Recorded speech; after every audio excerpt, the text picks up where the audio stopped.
தந்தை மகன் தூய ஆவியாரின் பெயராலே.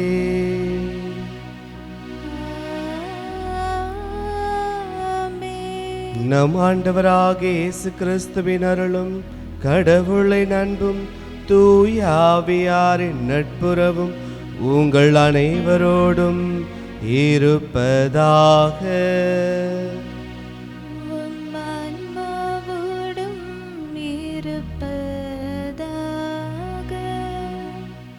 இயேசு கிறிஸ்துவில் அன்பார்ந்தவர்களே, இறைவன் நாம் ஒவ்வொருவரையும் படைத்து பாதுகாத்து இறை பராமரிப்பினால் நாம் ஒவ்வொரு நாளையும் நிறைவான ஆசீர்வாதமான நாளாக ஆண்டவர் மாற்றிக்கொண்டிருக்கின்றார். எனவே இந்த நாளில் ஆண்டவர் நாம் ஒவ்வொருவரையும் நிறைவாக ஆசீர்வதிக்கின்றார். அவருடைய பராமரிப்பால் நம்மை காத்து வருகின்றார். எனவே இப்பலியை நாம் அனைவரும் இணைந்து ஆண்டவருக்கு நன்றி பலியாக நாம் ஒப்பு கொடுத்து ஜெபிப்போம்.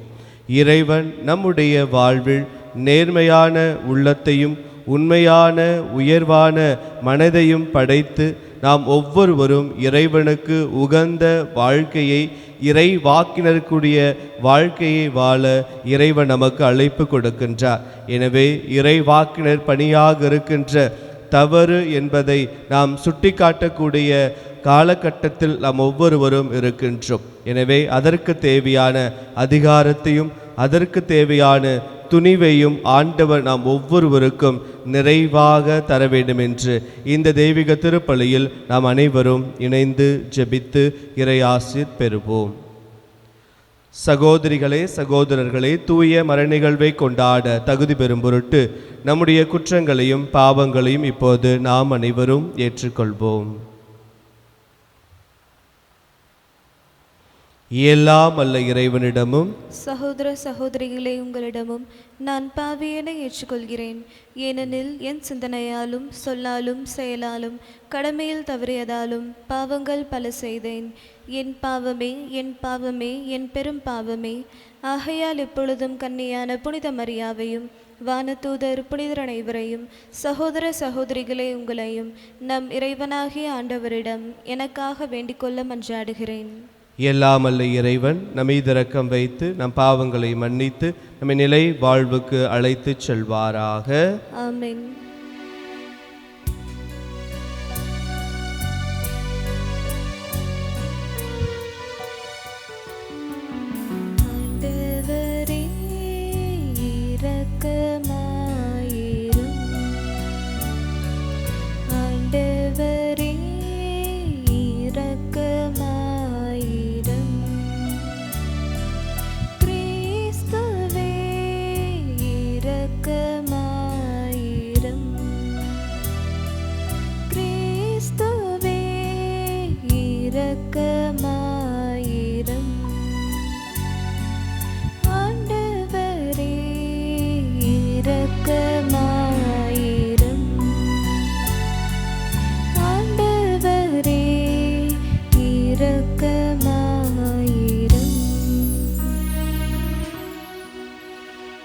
மன்றாடுவோமாக.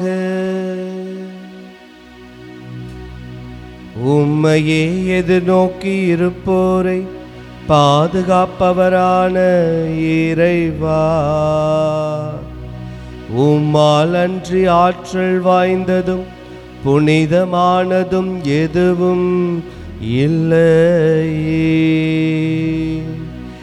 எங்கள் மீது உமது இரக்கத்தை மென்மேலும் பொழிவதால் உம்மையே எங்கள் தலைவராகவும் வழிகாட்டியாகவும் ஏற்றுக்கொண்டு நிலையானவற்றை நாங்கள் இப்பொழுதே பற்றி கொள்ள நிலையற்ற இன்றைய நன்மைகளை பயன்படுத்த அருள் புரிவீராக. உம்மோடு தூய ஆவியாரின் ஒன்றிப்பில் இறைவனாய் என்றென்றும் வாழ்ந்து ஆட்சி செய்கின்ற எங்கள் ஆண்டவரும் ஓம் திருமகனுமாகிய இயேசு கிறிஸ்து வழியாக உம்மை மன்றாடுகின்றோம்.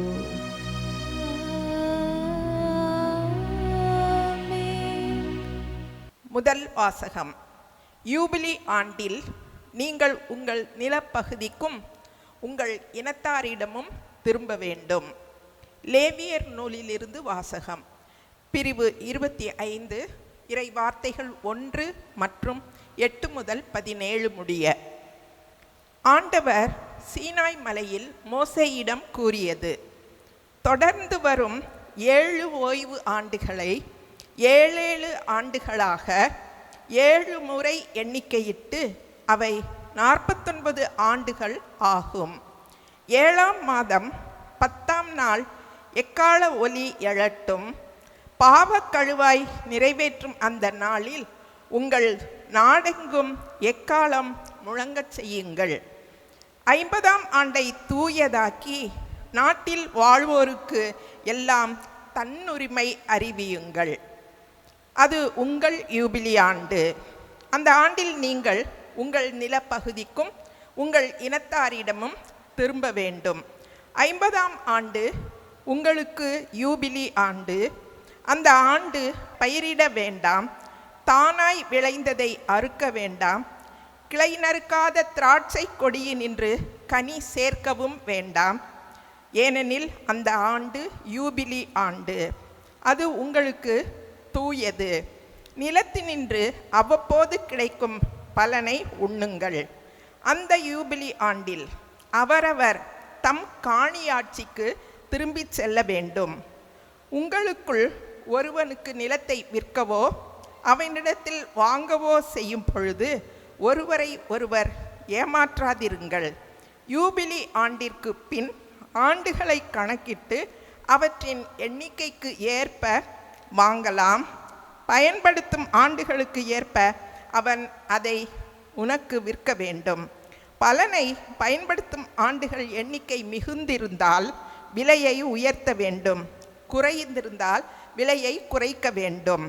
ஏனெனில் பயனுள்ள ஆண்டுகளின் எண்ணிக்கைக்கு ஏற்பவே அவன் விற்கிறான். உங்களுள் எவரும் தம் இனத்தாரை ஏமாற்றலாகாது. கடவுளுக்கு அஞ்சி நடங்கள், ஏனெனில் நானே உங்கள் கடவுளாகிய ஆண்டவர். ஆண்டவரின் அருள்வாக்கு. இறைவனுக்கு நன்றி. பதிலுரை பாடல் பல்லவி. கடவுளே, மக்களினத்தார் உம்மை புகழ்ந்து போற்றிடுவர்.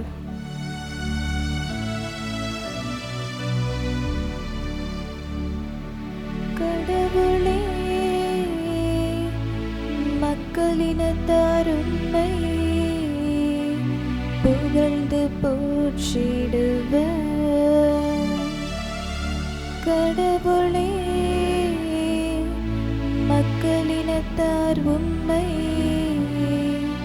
புகழ்ந்து போற்றிடுவர். கடவுளே, எம்மீது இறங்கி எமக்கு ஆசி வழங்குவீராக. உம் திருமுக ஒளியை எம்மீது வீசுவீராக. அப்பொழுது உலகம் உமது வழியை அறிந்து கொள்ளும். பிற இனத்தார் அனைவரும் நீரருளும் மீட்பை உணர்ந்து கொள்வர். கடவுளே,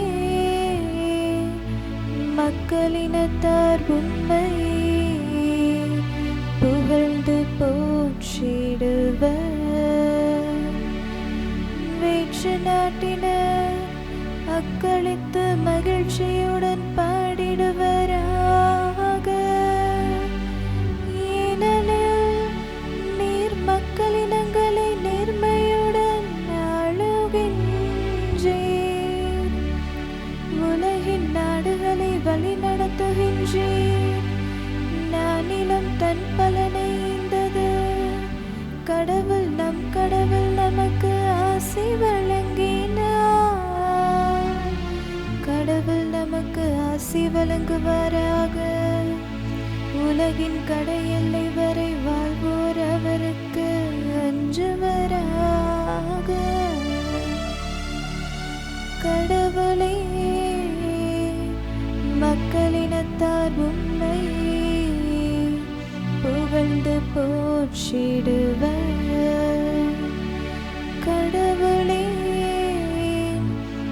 மக்களினத்தார் உம்மை புகழ்ந்து போற்றிடுவர்.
ஆண்டவர் உங்களோடு இருப்பாராக.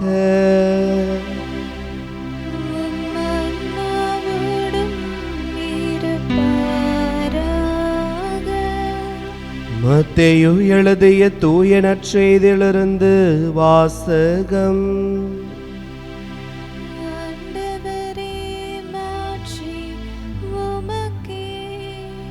மத்தேயு எழுதிய நற்செய்தி பிரிவு 14 இறை வார்த்தைகள் முதல் 12 இறை வார்த்தைகள். அக்காலத்தில் குறுநில மன்னன் ஏரோது இயேசுவை பற்றிய செய்தியை கேள்வியுற்றார். அவன் தன் ஊழியரிடம், இவர் திருமுழுக்கு யோவான்தான்.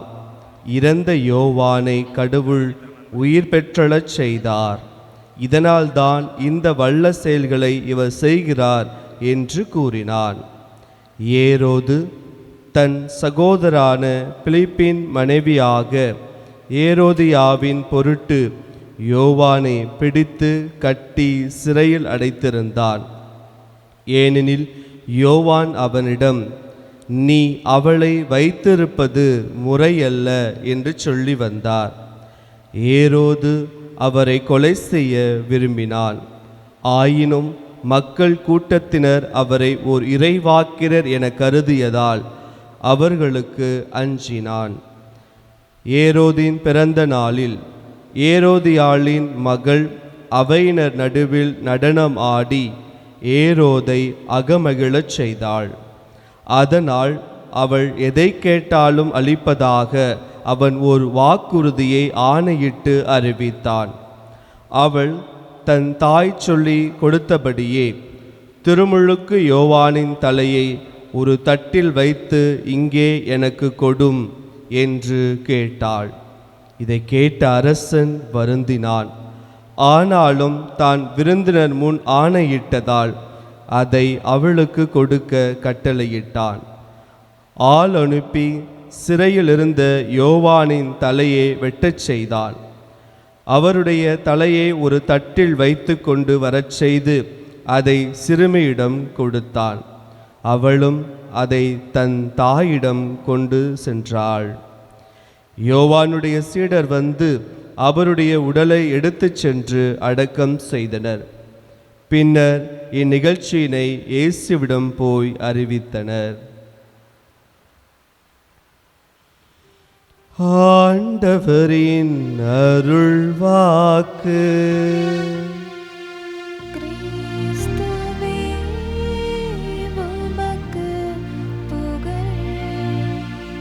இறை வாக்கினராக வாழ. இறை இயேசு கிறிஸ்துவில் அன்பார்ந்தவர்களே, கடந்த மே மாதத்தில் நம்முடைய வளர்கின்ற பிள்ளைகள் முதல் முறையாக ஆண்டவருடைய இறை உணவை பெற்றுக்கொள்ள தயாரிப்பு வகுப்பில் இருந்தார்கள். அப்பொழுது அந்த பிள்ளைகளிடத்தில் நான் ஒரு கேள்வி கேட்டேன். இரத்தம், இந்த இரத்தத்தினுடைய பயன்பாடு என்ன என்று கேட்டேன். எல்லாம் முழித்து கொண்டிருந்தார்கள்.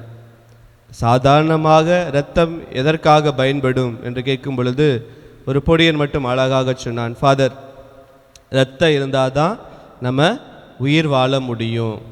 இரத்தம் அவசியம் என்று சொன்னான்.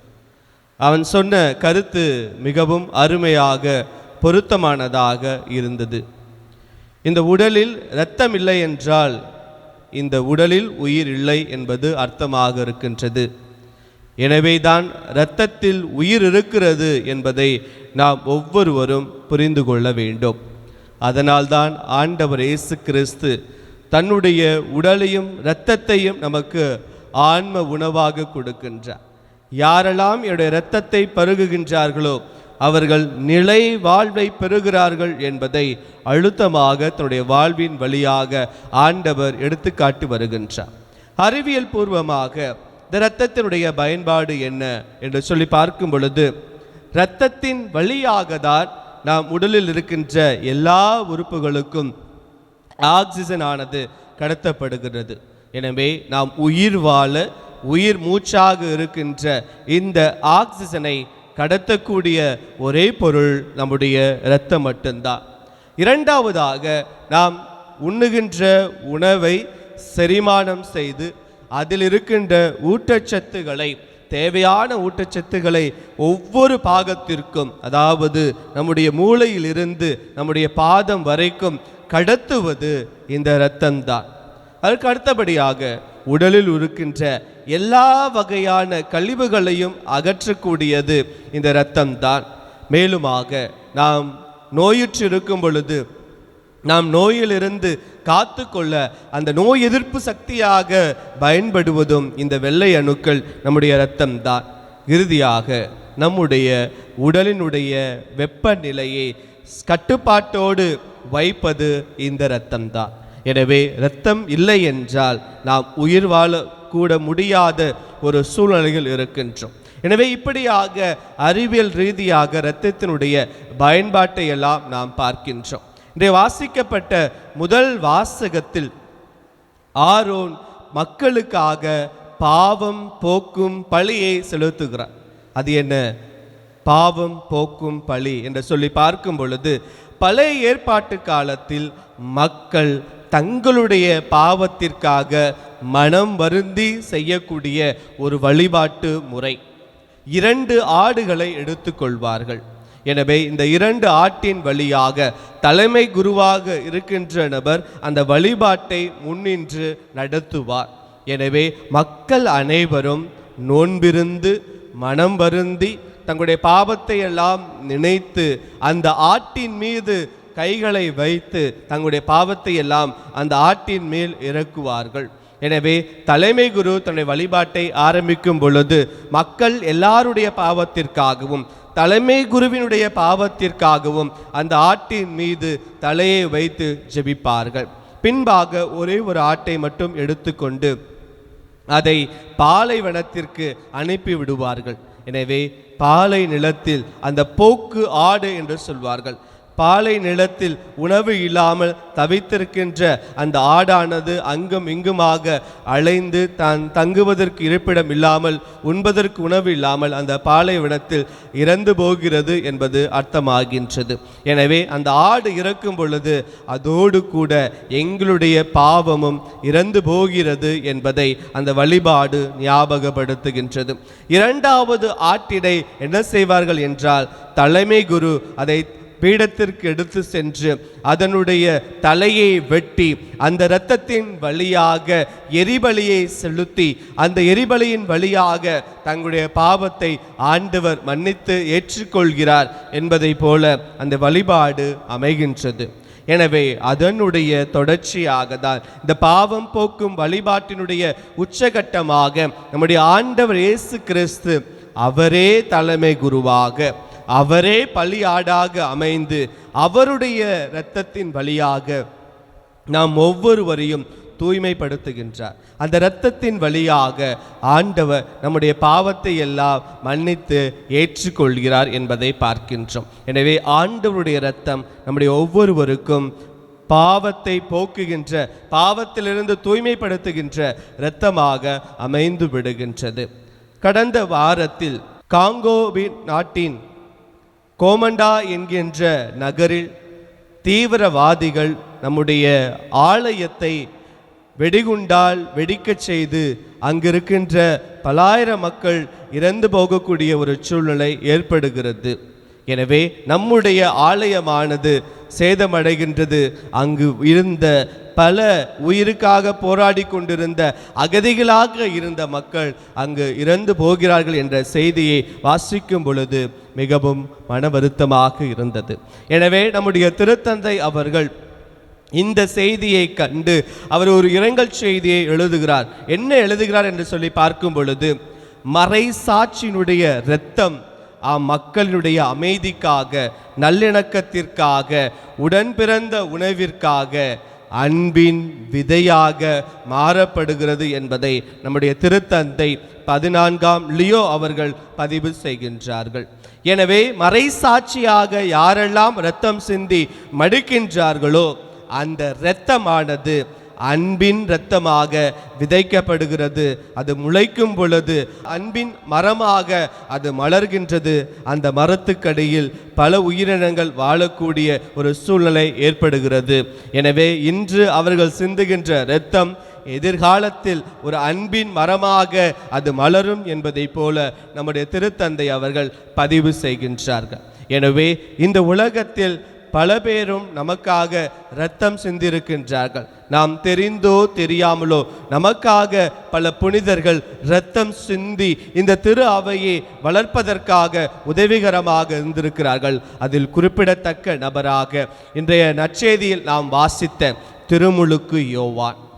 திருமுழுக்கு யோவான் ஆண்டவருக்காக வழியை ஏற்படுத்த தயார் செய்வதற்காக, மக்களுடைய பாவத்தை போக்குவதற்காக திருமுழுக்கு என்கின்ற சடங்கின் வழியாக மக்களுடைய பாவத்தை எல்லாம் போக்கி மெசியாவினுடைய வருகைக்காக மக்களை தயார் செய்வதற்காக வந்தவர். தன்னையே தாழ்த்தி கொண்டவர். ஆண்டவருடைய பாதங்களுடைய மிதியடி வாரை கூட அவிழ்க்க நான் தகுதியற்றவன் என்று சொல்லி தன்னையே தாழ்த்தி கொள்கின்ற அப்படிப்பட்ட ஒரு நபருடைய இரத்தமானது இன்று சிந்தப்படுகிறது என்பதை நற்செய்தி வாசகம் நமக்கு பதிவு செய்கிறது. இந்த திருமுழுக்கு யோவானை கொலை செய்வ யார் காரணம், இவர் யார் கொலை செய்தது என்று சொல்லி பார்க்கும் பொழுது விவிலியத்தில் நாம் மேலோட்டமாக வாசிக்கும் போது படை வீரர்கள் செல்கின்றார்கள், அவருடைய தலையை வெட்டி தட்டில் வைத்து கொண்டு வருகிறார்கள் என்பதை இறைவார்த்தை பதிவு செய்கின்றது. அப்ப திருமுழுக்கு யோவானை கொன்றது படை வீரர்கள் என்று நாம் முடிவுக்கு வந்துவிடலாம். ஆனால் அது உண்மை அல்ல. படை வீரர்கள் வெறும் அம்புகள். அதை எய்தியவர் தான் மிகப்பெரிய குற்றவாளி. அப்ப யார் இந்த திருமுழுக்கு யோவானை கொன்றால் என்று பார்க்கும் பொழுது, இதற்கு அடிப்படையாக யார் இருந்தால் என்று சொல்லி பார்க்கும் பொழுது, ஏரோதியாவினுடைய மகள். அவர் நடனம் ஆடி அங்கிருக்கின்ற ஏரோது மன்னனை மகிழச் செய்து அக்களிப்பு செய்யக்கூடிய ஒரு காரியத்தை செய்கின்றார்.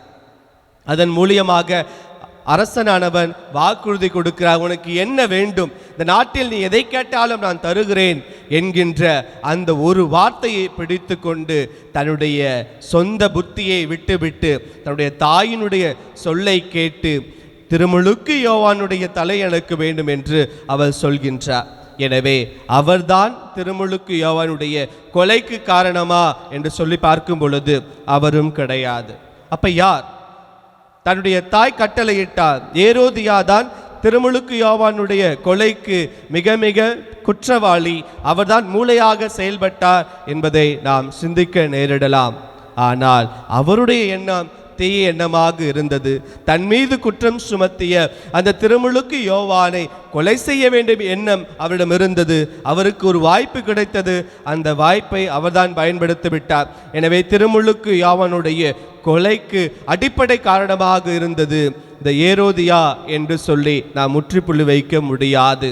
அதுக்கு அடுத்தபடியாக இருந்த ஏரோது மன்னன்தான் காரணம் என்று நாம் பல பேரும் எண்ணிக்கொண்டிருக்கலாம்.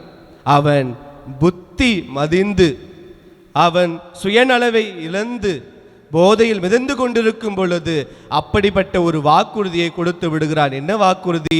நீ எதை கேட்டாலும் நான் தருகிறேன் என்கின்ற ஒரு வாக்குறுதியை கொடுத்து விடுகின்றான். ஆனால் திருமுழுக்கு யோவான் இறந்த பிறகு அவர் வருத்துகிறார் என்று சொல்லி பார்க்கின்றோம். அப்ப இவர்கள் எல்லாரும் காரணம் இல்லை என்றால் இந்த திருமுழுக்கு யோவானுடைய மரணத்திற்கு, இந்த கொலைக்கு யார் காரணம் என்று சொல்லி பார்க்கும் பொழுது அந்த அரண்மனையில் இருந்த விருந்தாளிகள். உணவு அருந்தி கொண்டு இருக்கின்ற அந்த விருந்தாளிகள் அமைதியாகவே இருக்கிறார்கள். அந்த அமைதிதான் திருமுழுக்கு யோவானுடைய கொலைக்கு காரணமாக இருக்கிறது என்பதை நாம் ஆழமாக சிந்திக்கும் பொழுது தெரிகிறது. வெறும் வேடிக்கை மனிதர்கள் வேடிக்கை பார்த்து கொண்டிருக்கிறார்கள். என்ன நடந்தால் எனக்கு என்ன என்று சொல்லி, எனக்கு உணவு கிடைத்து விட்டது, நான் மட்டும் சுகமாக இருந்தால் போதும் என்று சொல்லி அங்கு அரண்மனையில் இருந்த விருந்தாளிகள் அமைதியாக இருந்து விட்டார்கள். எனவே அந்த அமைதிதான் திருமுழுக்கு யோவானுடைய கொலைக்கு மிக முக்கியமான காரணமாக அவர்கள் அமைகிறார்கள் என்பதை நாம் பார்க்கின்றோம். அன்பார்ந்தவர்களே, பல நேரங்களில் நமது அமைதி பிறரை கொல்லக்கூடிய ஒரு மிகப்பெரிய காரணியாக அமைந்து விடுகிறது என்பதை நாம் சிந்தித்து பார்க்க வேண்டும்.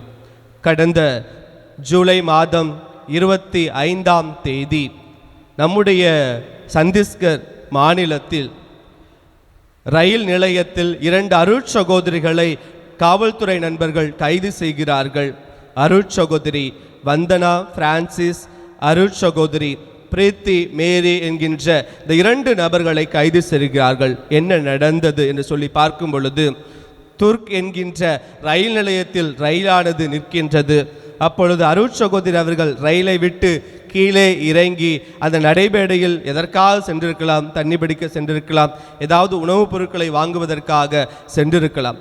அப்பொழுது அந்த பெட்டிக்குள்ளாக வந்து அந்த ரயிலுடைய பதிவு சீட்டை பரிசோதனை செய்கின்ற அந்த நபர் வந்து கேட்கின்றார். அந்த ரயிலுக்குள்ளாக 3 பெண் குழந்தைகள் இருக்கிறார்கள். எனவே அவர்களிடத்தில் ரயில் சீட்டை கேட்கின்றார். அப்பொழுது அருட்சகோதரி வைத்திருக்கிறார்கள் என்று சொல்கின்றார்கள். எனவே அவரும் வருகிறார். யார் இவர்கள் என்று விசாரிக்கிறார். உடனடியாக அருகில் இருக்கின்ற ஒரு அமைப்பிற்கு அவர் தொலைபேசி வழியாக தகவல்களை கொடுக்கிறார். அந்த ஆளும் கட்சியினுடைய அதிகார அமைப்பானது உள்ளே வருகிறது. அருட்சகோதரியின் மீது அவர்கள் குற்றம் சுமத்துகிறார்கள். இந்த அருட்சகோதரிகள் கட்டாய மதமாற்றம் செய்கின்றார்கள்.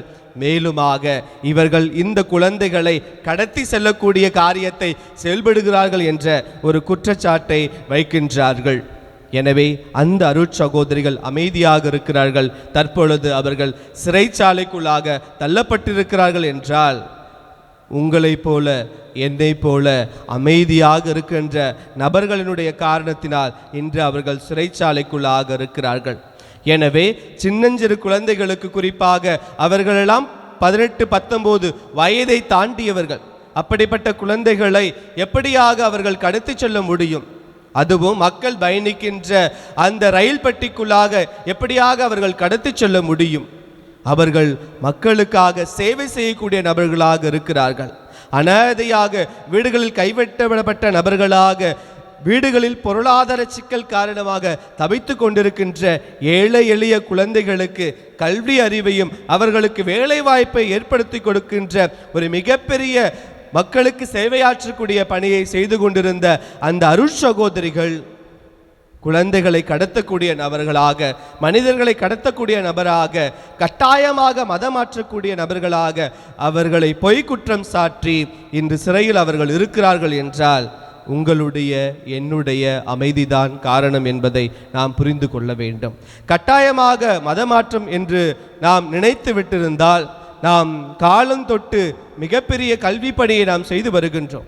தற்காலத்தில் இருக்கின்ற பல்வேறு அரசியல்வாதிகளும் அரசியல் தலைவர்களும் நம்முடைய கிறிஸ்தவ நிறுவனத்தினுடைய கல்வி கூடத்தில் பயின்றவர்கள் என்பதை யாரும் மறுக்க முடியாது.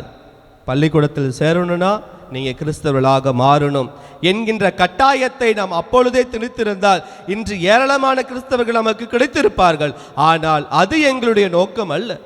கிறிஸ்தவர்களாக இருக்கிற நமக்கு மதம் என்பது முக்கியமல்ல, மாறாக மனங்கள் என்பதுதான் முக்கியம். எல்லா மனங்களும் நேர்மையான மனங்களாக இருக்க வேண்டும். எல்லா மனங்களும் உண்மையின் மனங்களாக இருக்க வேண்டும் என்பதுதான் நம்முடைய ஆண்டவர் இயேசு கிறிஸ்து நமக்கு வழிவகுத்த இறையாட்சியினுடைய விளிம்பியங்களாக அவை இருக்கின்றன. எனவே அப்படிப்பட்ட நபர்களை உருவாக்குவதுதான் நம்முடைய கடமையாக இருக்கின்றன. ஆனால் இன்று நாம் தவறாக சித்தரிக்கப்படுகின்றோம். இன்று இந்த 2 அருட்சகோதரிகளும் சிறைச்சாலைக்குள்ளாக இருப்பது நம்முடைய அமைதிதான் காரணம் என்பதை நாம் புரிந்து கொள்ள வேண்டும். எனவே நமக்கு கொடுக்கப்பட்ட இடத்தில், நம்முடைய உரிமைகள் மறுக்கப்படுகின்ற இடத்தில் நம்முடைய குரலை நாம் எழுப்ப வேண்டும். நம்முடைய அமைதி பிறருடைய உயிருக்கு மிகப்பெரிய பாதிப்பை ஏற்படுத்தக்கூடியதாக அமைகின்றது. எனவேதான் இறைவாக்கினர்கள் ஏழை எளிய மக்களுக்கு, ஒடுக்கப்பட்ட மக்களுக்கு அவர்களுடைய குரலாக செயல்பட்டார்கள் என்பதை நாம் இறைவாக்கினர் நூல்களில் நாம் வாசிக்கின்றோம். எனவே ஏழைகள் காலணிக்காக விற்கப்படுகிறார்கள், ஒரு செருப்பிற்காக அடிமைகள் விற்கப்படுகிறார்கள் என்பதை ஆமோஸ் இறைவாக்கினர் எதிர்க்கின்றார். எனவே இப்படியாக இறைவாக்கினருக்குரிய பணியை நாம் ஒவ்வொருவரும் செய்யக்கூடிய காலகட்டத்தில் நாம் ஒவ்வொருவரும் இருக்கிறோம். எனவே நாம் புரிந்து கொள்ள வேண்டும், எங்கு அநியாயம் நடக்கின்றதோ, எங்கு அநீதி நடக்கின்றதோ அங்கு நம்முடைய குரல்கள் எழுப்பப்பட வேண்டும். நம்முடைய குரல்களை எழுப்பி மக்களுக்கு விடுதலை தரக்கூடிய செயலை நாம் ஒவ்வொருவரும் செய்ய வேண்டும். அதற்கான இறைவனிடம் ஆற்றலை கேட்போம், அதற்காக இறைவனிடம் நாம் வலுவை கேட்போம். நம்முடைய ஆண்டவர் நமக்கு ஆற்றலையும் வலுமையும் தருவார். நாம் ஒவ்வொருவரும் இறைவாக்கினராக வாழுவோம். அதற்காக வரவேண்டி தொடர்ந்து இந்த தெய்வீக திருப்பலியில் நாம் அனைவரும் இணைந்து ஜெபித்து இறையாசிர் பெறுவோம். வாருங்கள்.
அன்பார்ந்தவர்களே, என்னுடையதும் குடமான பலி எல்லாமல்ல தந்தையாக இறைவனுக்கு ஏற்றதாகும்படி மன்றாடுங்கள்.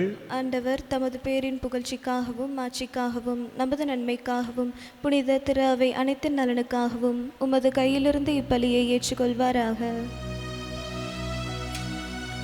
ஆண்டவரே, நீதாமே வாரி வழங்கிய கொடைகளிலிருந்து நாங்கள் கொண்டு வரும் இக்காணிக்கைகளை ஏற்றருளும். ஆதலால் உமது அருளின் ஆற்றலால் செயல்படும் இப்புனிதமிக்க மறை நிகழ்வுகள் இவ்வுலகில் எங்கள் வாழ்வை புனிதப்படுத்தி நிலையான பேரின்பத்திற்கு இட்டுச் செல்வனவாக. எங்கள் ஆண்டவராகிய கிறிஸ்து வழியாக உம்மை மன்றாடுகின்றோம்.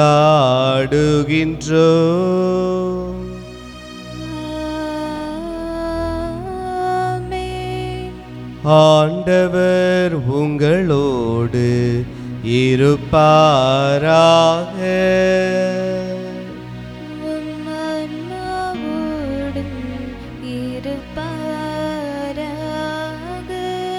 இதயங்களை மேலே எழுப்புங்கள்.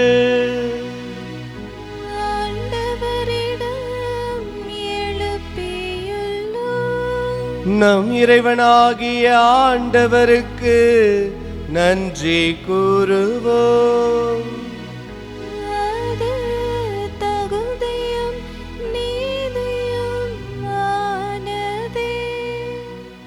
ஆண்டவரே, தூயவரான தந்தை, என்றும் வாழும் எல்லாமல்ல இறைவா, என்னாலும் எவ்விடத்தில் நாங்கள் உமக்கு நன்றி செலுத்துவது மெய்யாகவே தகுதியும் நீதியும் ஆகும், எங்கள் கடமையும் மீட்புக்குரிய செயலும் ஆகும். ஏனெனில் எங்கள் புகழுரை உமக்கு தேவையன்று, ஆயினும் நாங்கள் உமக்கு நன்றி செலுத்துவது உமது அருள் கொடையாலே. நாங்கள் உம்மை புகழ்ந்துரைப்பது உமது மாட்சியை மிகுதுபடுத்தாது. எனினும் எங்கள் ஆண்டவராகிய கிறிஸ்து வழியாக நாங்கள் மீட்படைய பயன்படுகின்றது. ஆகவே வானதூதர் திரளோடு ஒன்று சேர்ந்து நாங்களும் உம்மை புகழ்ந்தேத்தி மகிழ்ச்சியுடன் அறிக்கையிட்டு ஆர்ப்பரித்து சொல்வதாவது: தூயவர் தூயவர் தூயவர், வான்படைகளின் கடவுளாம் ஆண்டவர். விண்ணகமும் மன்னகமும் உமது மாட்சியால் நிறைந்துள்ளன. உன்னதங்களிலே ஓசன்னா. ஆண்டவர் பெயரால் வருகிறவர் ஆசீர் பெற்றவர். உன்னதங்களிலே ஓசன்னா.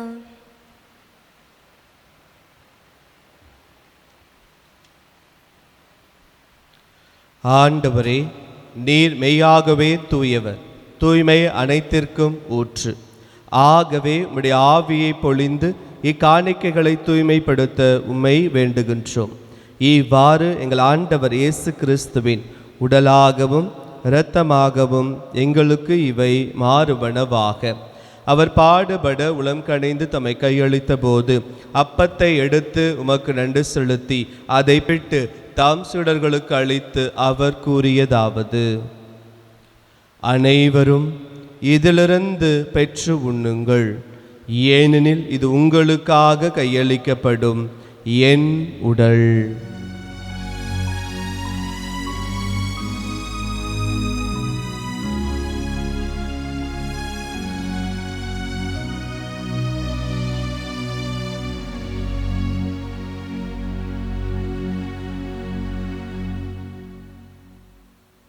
அவ்வண்ணமே இரவு விருந்தை அருந்திய பின் கிண்ணத்தையும் எடுத்து மீண்டும் உமக்கு நன்றி கூறி தம் சீடர்களுக்கு அளித்து அவர் கூறியதாவது: அனைவரும் இதிலிருந்து பெற்று பருகுங்கள், ஏனெனில் இது புதிய நிலையான உடன்படிக்கைக்குரிய என் இரத்தத்தின் கிண்ணம். இது பாவ மன்னிப்புக்கென்று உங்களுக்காகவும் பலருக்காகவும் சிந்தப்படும். இதை என் நினைவாகச் செய்யுங்கள்.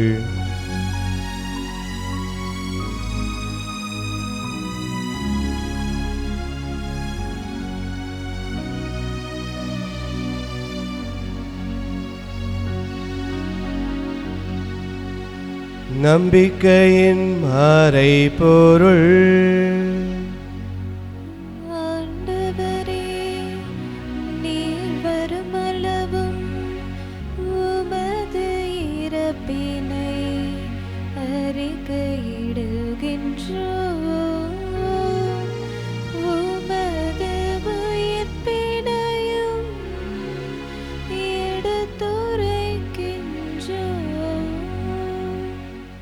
ஆகவே ஆண்டவரே, நாங்கள் கிறிஸ்துவின் இறப்பினையும் உயிர்ப்பினை நினைவு கூர்ந்து வாழ்வதன் அப்பத்தையும் மீட்பளிக்கும் கிண்ணத்தையும் உமக்கு ஒப்புக் கொடுக்கின்றோம். உன் திருமணம் நின்று உமக்கு ஊழியம் புரிய தகுந்துள்ள ஏற்றுக்கொண்டு, எனவே நாங்கள் உமக்கு நன்றி செலுத்துகின்றோம். மேலும் கிறிஸ்துவின் உடலிலும் இரத்தத்திலும் பங்கு கொள்ளும் எங்களை தூய ஆவியார் ஒன்று சேர்க்க வேண்டுமென உம்மை தாழ்மையுடன் மன்றாடுகின்றோம். ஆண்டவரே, உலகெங்கும் பரவியிருக்கும் உமது திரு அவையை நினைவு கூர்ந்தருளும்.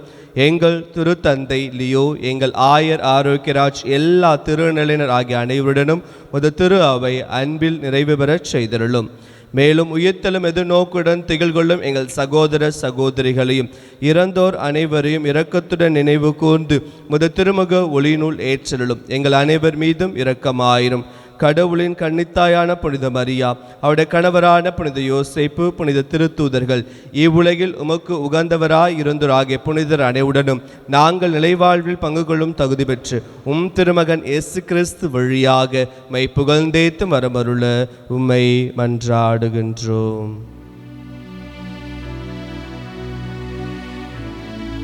இவர் வழியாக இவரோடு இவர்கள் எல்லாம் வல்ல இறைவனாகிய தந்தையே, தூய ஆவியாரின் ஒன்றிப்பில் எல்லா புகழும் மாட்சியும் என்றென்றும் உமக்கு உரியதே.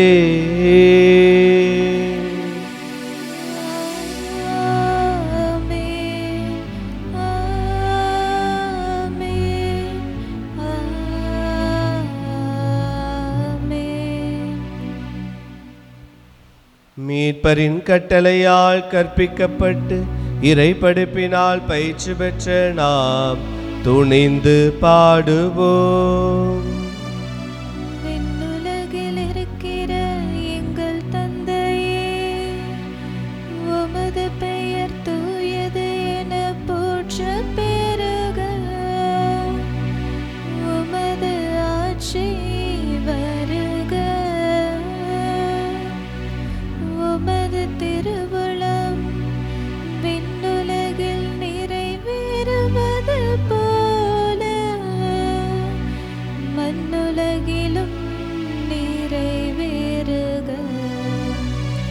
எங்கள் அன்றாட உணவை இன்று எங்களுக்கு தாரும்.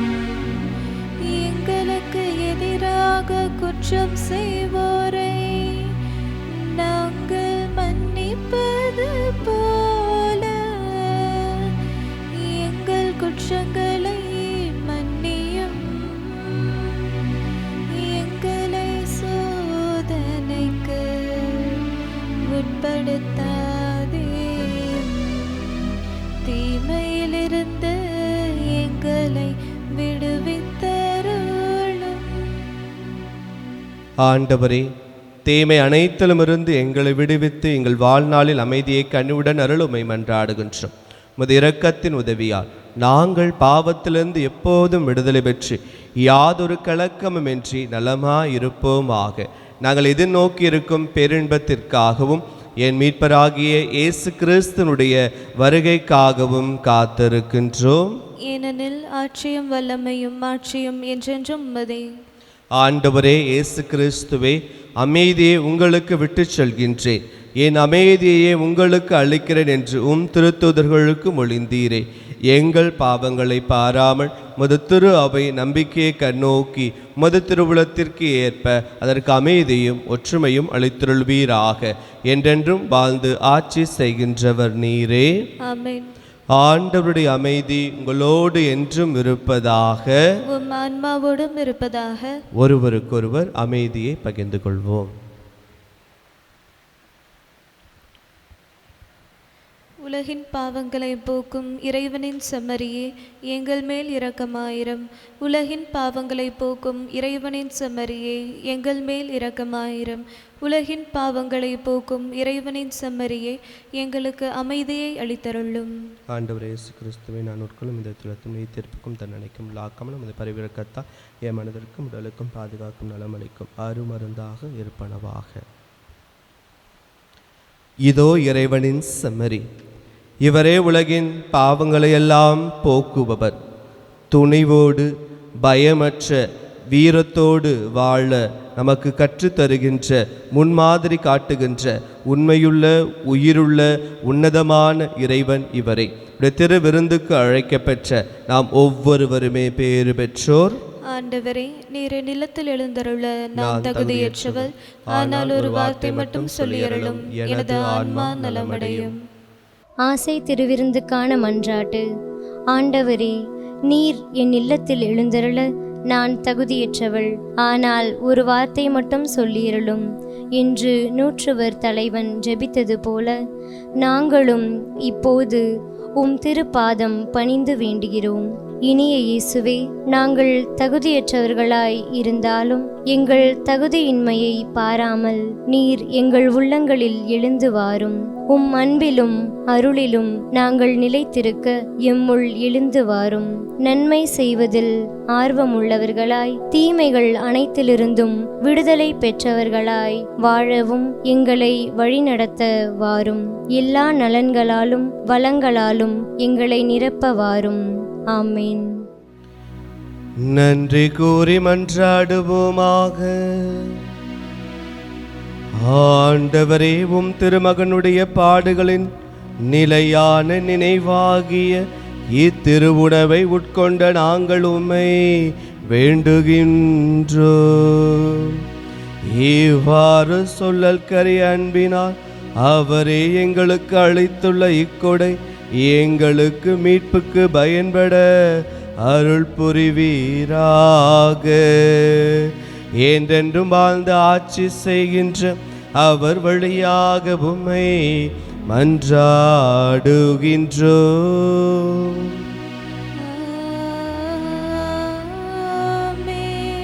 ஆண்டவர் உங்களோடு இருப்பாராக.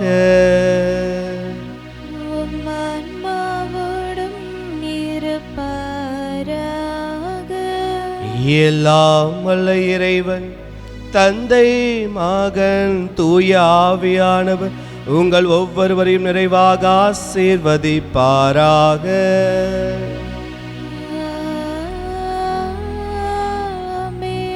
இறைவாக்கினருக்குரிய வாழ்வை வாழ சென்று வாழுங்கள், திருப்பலி நிறைவுற்றது.